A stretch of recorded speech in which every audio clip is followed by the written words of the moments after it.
Ya la mesa está abierta con Educación, ISSSTE y Gobernación y Hacienda. Insistir que en lo que podamos hacer que esté en las posibilidades reales del gobierno federal para apoyar a las maestras y a los maestros. Ya la educación pública lo vamos a hacer. Hay temas pues que sencillamente no alcanzan los recursos para poderlo cumplir. Entonces vamos a esperar a ver qué resulta.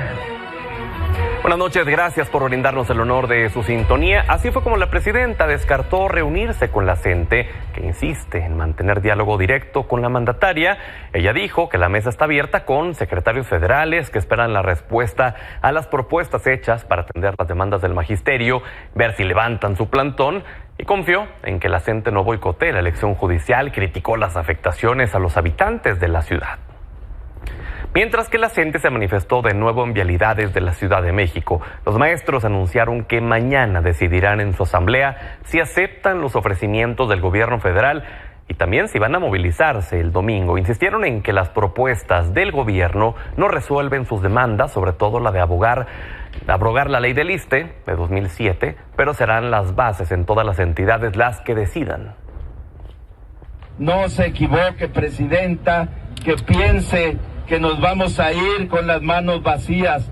Esto es insuficiente, es insatisfactorio y es demagógico. Sin embargo, nosotros no vamos a definir si aceptamos o no, son las bases movilizadas. En otros estados, como en Sonora, los maestros también analizan las posibles acciones a tomar para la elección judicial, lo cual definirán en sus asambleas, mientras que en Oaxaca, integrantes de la sección 22 impidieron la instalación de 8 casillas en escuelas públicas ubicadas en la región de la costa ante la negativa de los directivos, por lo que serán movidas a sedes alternas.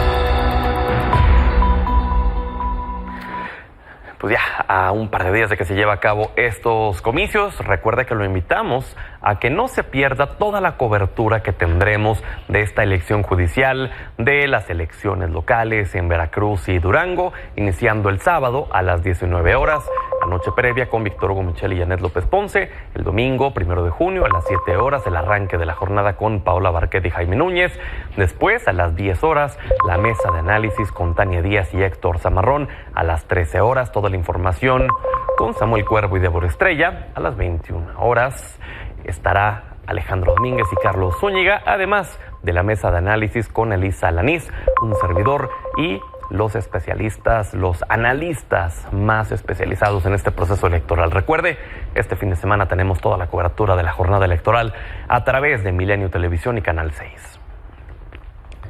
La presidenta aseguró que el domingo será un gran día para México. Confió en que habrá una buena participación de la ciudadanía para la elección judicial. Dijo que respeta a quienes llaman a no votar, pero consideró que sus argumentos son débiles y no tienen sustento. Sobre el tema de los acordeones, negó el uso de recursos públicos para distribuirlos. Pidió que si hay pruebas de ello se denuncie ante el INE. Pues si hay una denuncia de que algún funcionario público, algún servidor público está utilizando algún recurso, pues hay las instancias, está el INE, está el tribunal. He visto las notas que salen y no hay ninguna demostración. Vi un video que de una chica decía que le pagaban para repartir unos papelitos. Pero bueno, si hay pruebas, que se presente la denuncia. Obviamente nosotros nunca hemos estado a favor, por decirlo de otra manera, de que se usen recursos públicos y que se vote libremente. Por respuesta de parte del Partido Acción Nacional, presentaron una denuncia ante la Fiscalía por el uso de recursos públicos para la movilización y compra del voto en la elección judicial. Por su parte, el INE inició 3 nuevos procedimientos sancionadores y emitió medidas cautelares contra páginas de Internet en las que se siguen difundiendo acordeones con la intención de inducir el voto. Ordenó suspender las páginas Juristas por la Transformación, Justicia y Libertad MX y Poder J4T, creadas en mayo y donde se difunden propaganda a favor de candidaturas presuntamente afines a Morena. El INE también informó que los cómputos distritales de la elección judicial comenzarán la noche del 1 de junio, pero no van a arrojar ganadores esa misma noche. Primero, se revisará que cumplan con los requisitos de elegibilidad, Los cómputos tardarán máximo 10 días, por lo que la información que podrá consultar la ciudadanía serán las actas por cada casilla que se van a estar generando una vez se contabilicen los votos. Además, lanzaron el juego Cómo votar en la plataforma Roblox, donde con una experiencia interactiva recrearon cómo será el voto en las urnas, pensando especialmente en quienes votarán por primera vez. Hasta ahora más de 4,000 personas han participado. Y bueno, vamos a analizar lo que dejaron estas campañas y lo que podemos esperar para la jornada electoral, pero para el proceso posterior a la votación, con la doctora Paola Carmona, profesora de la Facultad de Derecho de la UNAM, y con el doctor Francisco Vázquez Gómez, profesor investigador de la Universidad Panamericana. Bienvenida, bienvenido. Muchas gracias. Buenas noches, Pedro. ¿Qué tal?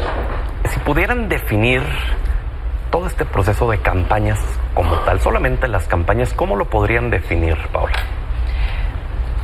Como ilegalidad. Ilegalidad en el sentido de que se han cometido, los acordeones que acabas de mencionar son un claro ejemplo de cómo se está induciendo al voto, de qué manera se quiere que se vote, quién está promoviendo el voto y coaccionándolo, violentando el principio de el voto es libre y secreto. Francisco. Pues a mí me parece que justamente el esquema, el modelo que nos dimos, pues no permitió propiamente conocer los perfiles de los candidatos. Además de que eran muchos, nos limitamos a una campaña pues mucho en redes sociales, y mi pregunta sería si la competencia profesional, la probidad para poder ser juzgadora se puede medir, por ejemplo, por el número de seguidores que tengas en X, en Instagram o demás. Si es posible o es relevante conocer si los candidatos disfrutan mucho los tamales que cocina su abuela, o si es mejor un candidato y podrá ser un mejor juez si va al gimnasio diariamente a ejercitarse, que fueron los tipos de contenidos que estuvimos viendo en redes sociales. Porque incluso no tengo nada en contra de los candidatos, creo que hay personas, hombres y mujeres muy capaces dentro de ellos, pero pues el propio modelo los orilló a eso, ¿no? A que tenían poco tiempo, a que tenían que pues ver la manera de llamar la atención, intentando que la gente salga a votar y pues ponga su numerito. Entonces yo sí veo un decrecimiento en cuanto a la calidad de las campañas a lo que veníamos teniendo pues ya en este país. ¿Qué era lo que les quedaba por hacer, no? Porque al final del día, entre una inmensidad de candidaturas, aspirando a que la gente se acuerde de ellos, pues si se acuerdan por el chicharrón o se acuerdan por lo que sea que hayan mostrado en algún video, pues ya van de gane, más allá de la cuestión meritoria de su preparación, pues era lo que les quedaba, ¿no, Paula? Sí, y aquí viene la pregunta de, ¿en verdad tenían que hacer campaña? O sea, la función judicial debe tomarse a partir de campañas electorales y del voto. O sea, creo que la pregunta que nos queda, el déficit que queda, ¿no?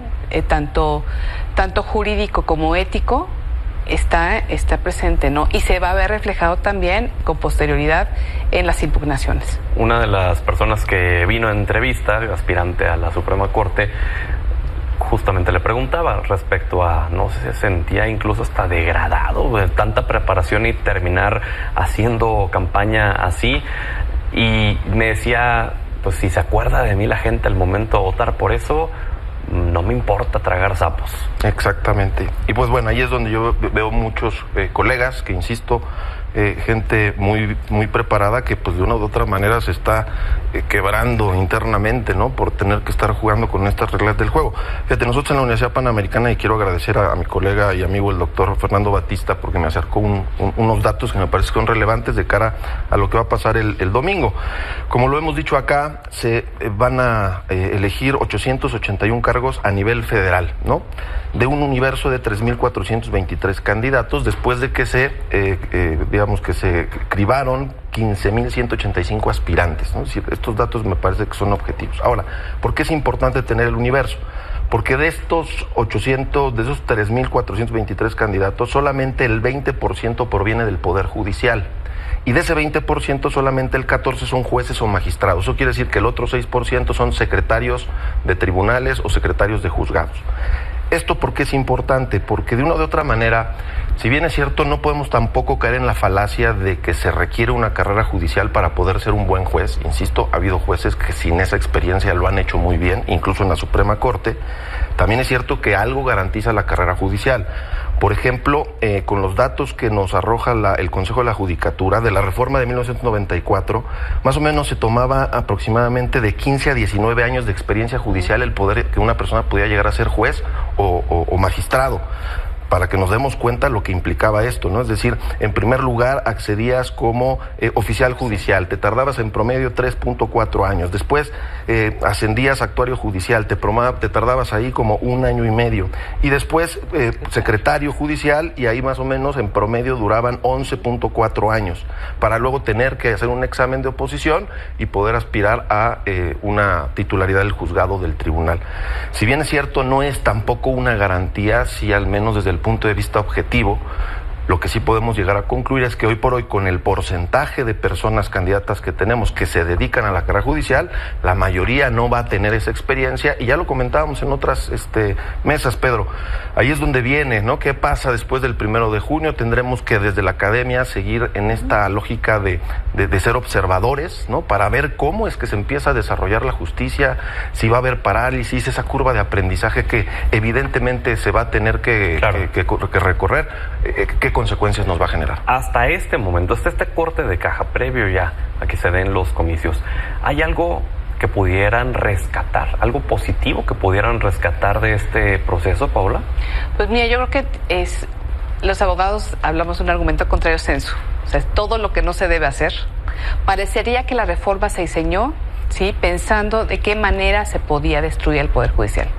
Sí, o sea, vamos, todos los elementos se han presentado, todas las clases de trampas, toda la clase de pequeños fraudes, ¿no?, sobre los que hemos platicado ahorita, y creo que eso es precisamente lo que no debe pasar y sobre lo que tenemos que trabajar a partir a partir del 2 de junio. Sí, empezar a ver de qué manera pues se puede recuperar, se puede restaurar esto. ¿Hay algo que rescates, algo positivo? Me parece que lo positivo tiene que ver con lo que fue uno de los fundamentos de la reforma, y es el hecho de que yo creo que sí, el Poder Judicial siempre se había mantenido como muy lejano a la ciudadanía, ¿no? ¿Es malo o es necesario el que eso ocurra? En cierta medida es necesario, porque el juez tiene que mantenerse, digamos, imparcial para poder resolver con toda objetividad y con toda justicia. Pero de eso a no comunicar, a no, digamos, hacer un poco más accesible, socializar la función judicial, creo que ahí había un área de oportunidad que hasta que no nos dimos contra la pared con esta reforma, hoy por hoy se está poniendo sobre la mesa, y creo que la ciudadanía un poquito al menos ya voltea, oye, hay un poder judicial, ¿no? Porque eventualmente, pues, gracias a Dios no todos tenemos que acudir a un juicio, porque cuando acudimos a un juicio es porque estamos en algún tipo de controversia. Pero más allá de los que no participan en esas controversias, creo que hoy por hoy, pues al menos se puso sobre la mesa la importancia de la función judicial, y hacia allá me parece que es a donde tenemos que ir. Lamentablemente creo que vamos a tener que aprender como digo yo, pedagogía por contraste, ¿no? Es decir, nos vamos a tener que dar contra la pared. No veo cómo este sistema pueda funcionar teniendo las personas que vamos a tener. Es decir, creo que ya lo hemos dicho acá, vamos a tener que ir a una reforma 2.0, 3.0 para ajustar. Yo difiero, Francisco, porque también hay datos duros acerca de que solamente el 50% de la población está enterada de que la votación es el domingo. Se tiene estimado, ¿no? Hay diferentes, ahora sí que hay diferentes indicadores y hay diferentes fuentes en las que te dicen, bueno, es que la votación va a oscilar entre el 8% y el 20%. Si tú le preguntas, sal a la calle y pregúntale a las personas si pueden distinguir la diferencia entre lo que hace un ministro, un magistrado de circuito y un juez de distrito, y no lo van a saber. O sea, vamos, si se enteraron de que hay un poder judicial, ¿para qué sirve? Yo tengo la duda. Creo que además lo que va a conllevar esta reforma es a encarecer la justicia, porque como lo hemos platicado, el problema había problemas estructurales dentro del poder judicial, sí, pero el punto, sobre todo por ejemplo en materia penal, el punto de origen no es el Poder Judicial, son las fiscalías, y sobre las fiscalías ya lo hemos dicho nada. Es más, lo hemos platicado en esta mesa y no se hizo nada. Pero un 50% no es mejor que nada. Vaya, hacia allá iba yo. El que la gente, al menos ese 50% que sabe que habrá una elección judicial, ponle, no todo ese 50% de la población se interesó realmente en conocer a las candidaturas, en estudiar de ellos. Pero, ¿eso no es mejor que nada?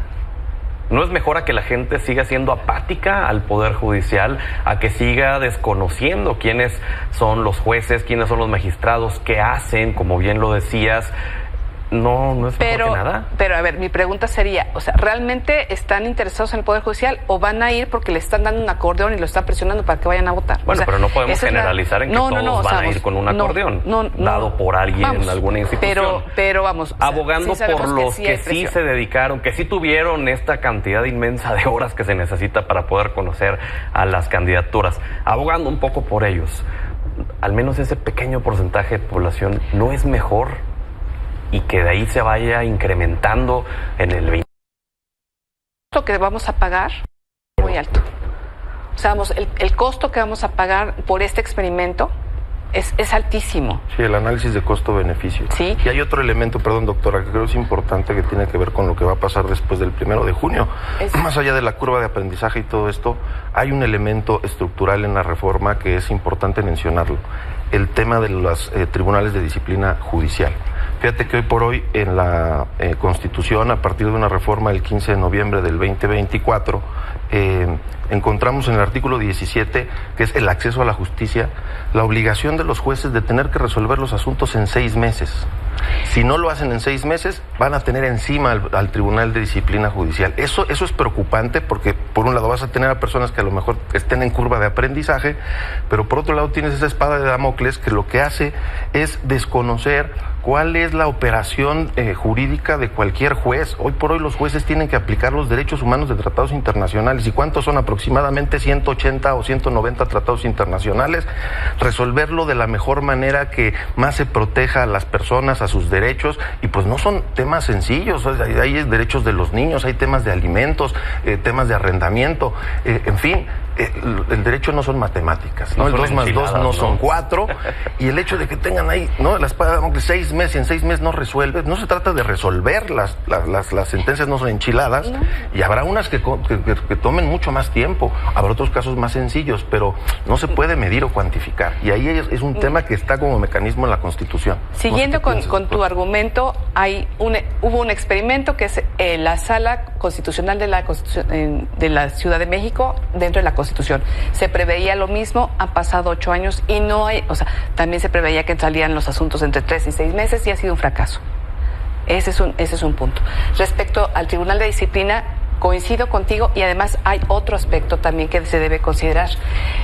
El Consejo de la Judicatura, como estaba planteado, incidía únicamente en cuestiones de carácter administrativo. Ahora, el Tribunal de Disciplina puede modificar las sentencias que se hayan emitido por parte de los jueces federales, jueces, magistrados. ¿Sí? Y por otra parte también, cuando te pones a ver también la cuestión de, o sea, respaldando lo que tú estás mencionando en relación a cómo van a resolver. Igual, entraban al Poder Judicial de la Federación más o menos en un año entre 1 millón y 1.200.000 asuntos. Salían más o menos entre 800 y 900.000 asuntos. Son los números del Consejo de la Judicatura. Habría que ver de esos cuáles, habría que ver cómo se resolvían. O sea, muchos de ellos se sobreseían. Exacto. ¿El Tribunal de Disciplina va a ser la joya de la corona? Va a ser la joya, sí, claro. Es desde donde puede presionar el Poder Ejecutivo y el Poder Legislativo a los jueces, porque incluso puede proceder penalmente en contra de ellos. ¿Hasta los ministros? ¿Está contra los ministros? No, los ministros no. Los ministros están fuera, del ámbito de revisión del Tribunal de Disciplina, pero pues todos los demás jueces, que es donde se resuelven los temas del día a día, los que te importan a ti y a mí, ¿no? Claro, habrá que ver también cómo socializan los jueces, magistrados, propios ministros, la justicia, porque es lo que más he visto que prometen en estas campañas, socializar la justicia. Aquí estuvo hace unos días una candidata que es ministra en funciones y decía, vamos a acercar la justicia a la gente, vamos a hacerla muy social. le decía, pero ser ministro no es ser popular. Ser ministro es incluso dictar sentencias impopulares siempre y cuando preserve la propia Constitución. Habrá que ver entonces qué procede ya en la implementación con estas promesas, Francisco. Aquí hay un área de oportunidad que yo creo que es un poco lo que mencionábamos, ¿no? Es decir, esa lejanía que no significa falta de transparencia o falta de información. Oye, si vamos a lograr que los jueces nos estén informando y que nos estén transparentando cuáles son los argumentos que utilizaron para resolver de una u otra manera, eso me parece que es del todo positivo. Hay jueces incluso que hoy por hoy ya lo hacen a través de sus redes sociales, ¿no? Cada vez que dan un fallo, hacen resúmenes, infografías, ¿no? Todo esto ayuda porque justamente hace cercano al Poder Judicial a la gente.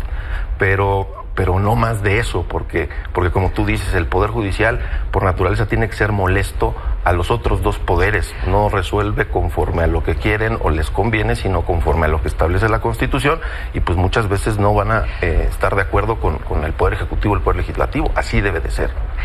Además hay una cosa, mira, te voy a presentar 2 ejemplos. Uno, el INE definitivamente sí capacita y obviamente difunde lo que y fomenta la formación ciudadana a través de una dirección general que tiene. Incluso el Tribunal Electoral del Poder Judicial de la Federación tiene un área de comunicación social que precisamente se dedica a eso, con mucho éxito además, ¿sí?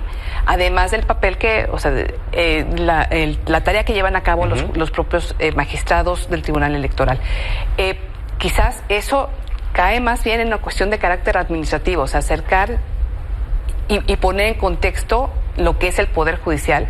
Eso, el Poder Judicial, además, no dejan de ser servidores públicos, no pueden ir más allá de lo que está establecido en la ley que pueden hacer. O sea, no se puede violentar el principio de legalidad. Entonces, ¿qué es lo que sucede? O sea, el prometer, pues no empobrece. De hecho, de eso, a que lo puedan hacer de acuerdo a las facultades que tienen establecidas tanto en la Constitución como en la ley, eso claro, aquí en las mismas entrevistas analizamos las propuestas que hicieron ante la plataforma del INE. Una persona decía, no, yo voy a meter a la cárcel a los jueces corruptos, pero como ministro no es tu función. A lo mucho podrás denunciar, pero no, depende de ti, no. Entonces es una propuesta populista lo que estás haciendo, básicamente. No puedes cumplirla, es una propuesta populista. Les quiero preguntar, ¿qué factor va a determinar que el ejercicio democrático, más allá del fondo, sino el ejercicio democrático como tal del domingo, sea exitoso o sea un fracaso, Francisco? Bueno, me parece que creo que el dato objetivo será la participación, aunque desde mi punto de vista ya no es lo más importante la elección, porque vayan los que vayan, pues vamos a tener jueces, vamos a tener magistrados, vamos a tener ministros. Así está el sistema. Insisto, creo que lo más importante va a ser el seguimiento, y así como lo plantea la doctora, todas estas estadísticas, ¿no? De cuántos asuntos entran al año, cuántos salen, en qué sentido, habrá que hacerlo, pues justamente corte de caja. De hecho, pues así está un poco la comunicación de la Corte, de nuestra Corte el día de hoy. Se cumplen 200 años, ¿no? Desde la primera Corte que se estableció con la Constitución de 1824, y pues viene una época que no sabemos hacia dónde vamos a ir. Entonces, medir, oye, pues entraste como juez, ¿cuántos asuntos tienes pendientes? ¿Cuántos te llegaron ese año? ¿Cómo estás resolviendo? ¿Qué atraso traes? Y ahí es donde vamos a tener que empezar a medir para ver si esto verdaderamente funciona. Insisto, creo que el tema de la jornada ya hoy por hoy me parece que es lo de menos. Ya está ahí, vamos a tener jueces magistrados, vamos viendo cómo lo hacen. Pero si el porcentaje de participación resulta bajo, ¿no podríamos esperar alguna repercusión contra alguien, que se busque algún culpable y que entonces se vaya? Ya lo decía la doctora. El INE, en ese momento... El malo de la película. Creo que hay 2 malos de la película.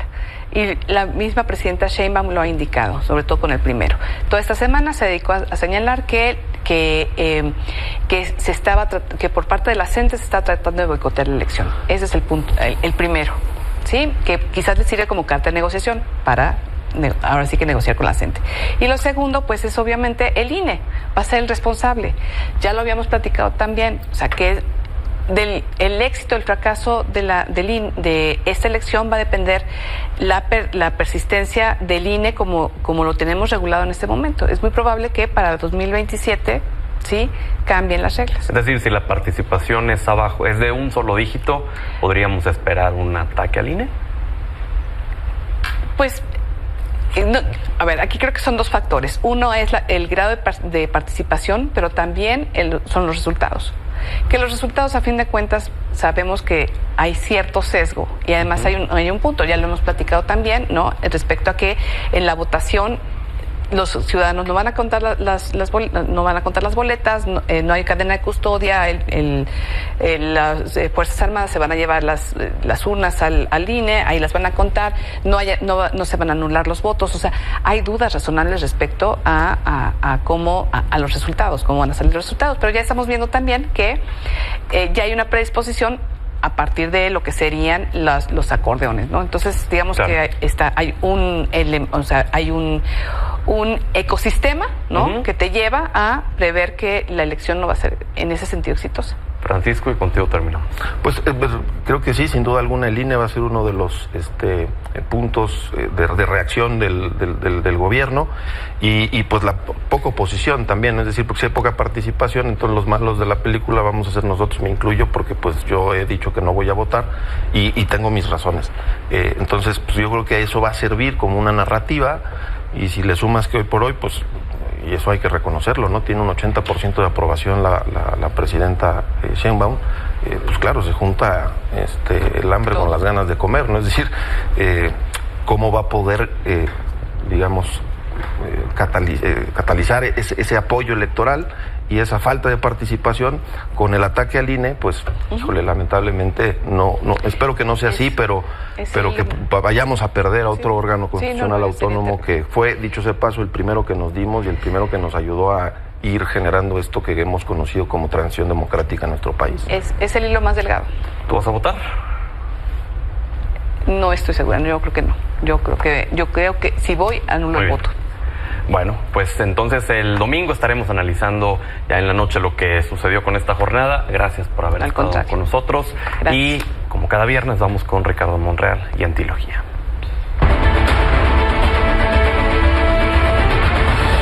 ¿Qué tal, Pedro? Buenas noches. El próximo domingo tendremos una cita con la historia.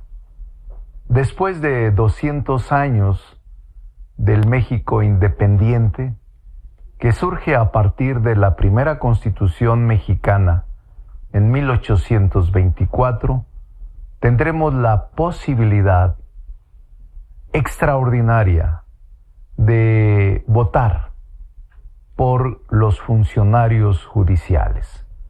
Hablo de jueces, magistrados, ministros, que serán el nuevo rostro de la justicia. Yo estoy seguro que va a ser para bien del país. No aguantaba, Pedro, la nación, la putrefacción en la que se desenvolvía el Poder Judicial. No hablo de los trabajadores, hablo de las élites que se enquistaron, que promovieron y crearon redes de tráfico y corrupción, de nepotismo y de vender la justicia al mejor postor. Por eso no dejemos pasar la oportunidad de decidir. No hagamos caso a imposiciones, ni tampoco a listas o acordeones que impongan. Vayamos con nuestra propia conciencia a votar y escojamos los mejores. Hay algunos elementos de consideración que puedes consultar en las páginas del INE para ver cada currículum, cada historia de los que ahora contienden. Es una cita con la historia, Pedro. Saludos. Trump nuevamente dieron de qué hablar. Ahora dijo el presidente que el arancel del acero pasará del 25 al 50% a partir de la próxima semana. Fue durante un evento con trabajadores de la industria siderúrgica donde dijo que nadie podrá salvarse de esta tarifa y que la decisión es para proteger la producción nacional.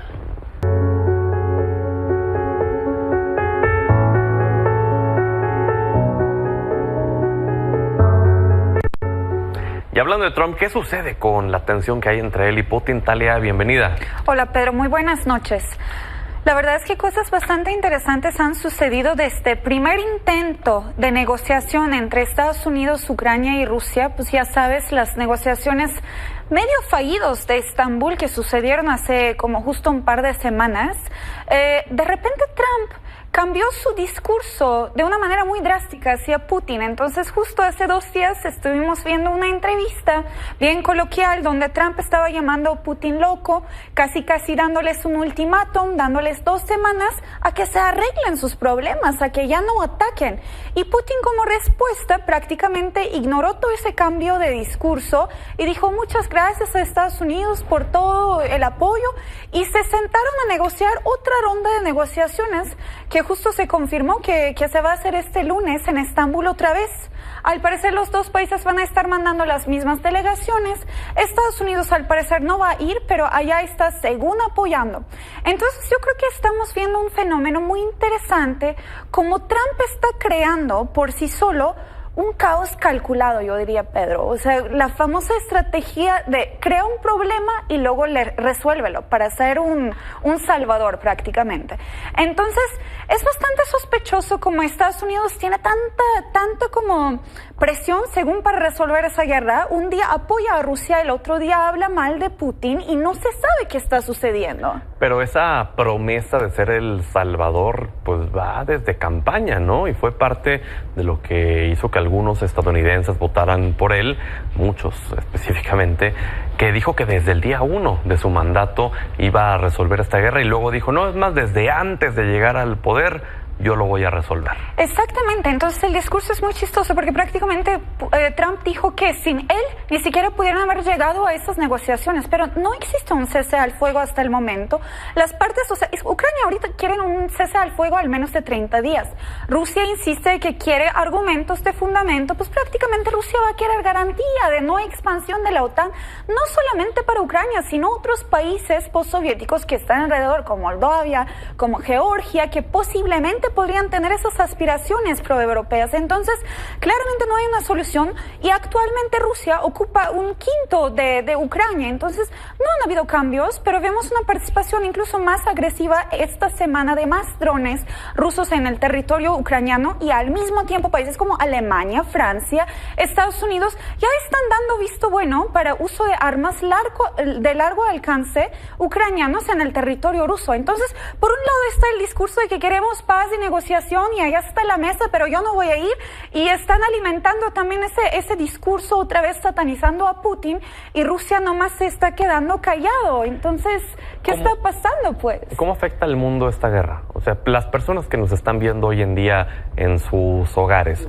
seguramente dirán, pues sí, qué mala onda, pero ¿cómo me afecta eso a mí? Pues mira, está afectando todos los precios la caída de stock market. Nosotros, o sea, nos han intentado convencer de que Rusia fue el único afectado por parte de las sanciones, pero esta amenaza desde 2014 no ha detenido la política exterior de Kremlin. Incluso el PIB ruso en 2024 se cayó nomás 1.5%, o sea que es mucho más bajo de lo que se esperaba. Entonces no generó una tensión tan drástica, pero ¿qué pasó? En Europa se hizo más dependiente al gas porque cortó claramente esos lazos comerciales. Países del sur global se empoderaron porque incluso India empezó a comprar petróleo con descuento de Rusia.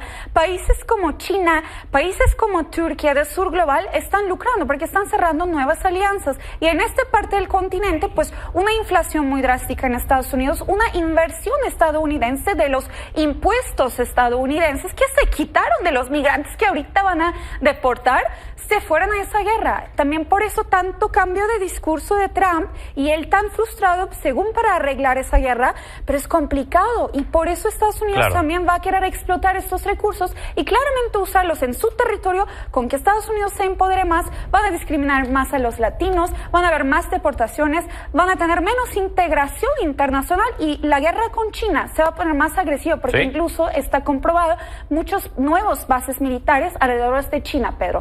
Caray, pues bueno, en un mundo globalizado todo termina afectándonos de alguna u otra forma. Talia, gracias. Muchas gracias. Pausa, volvemos.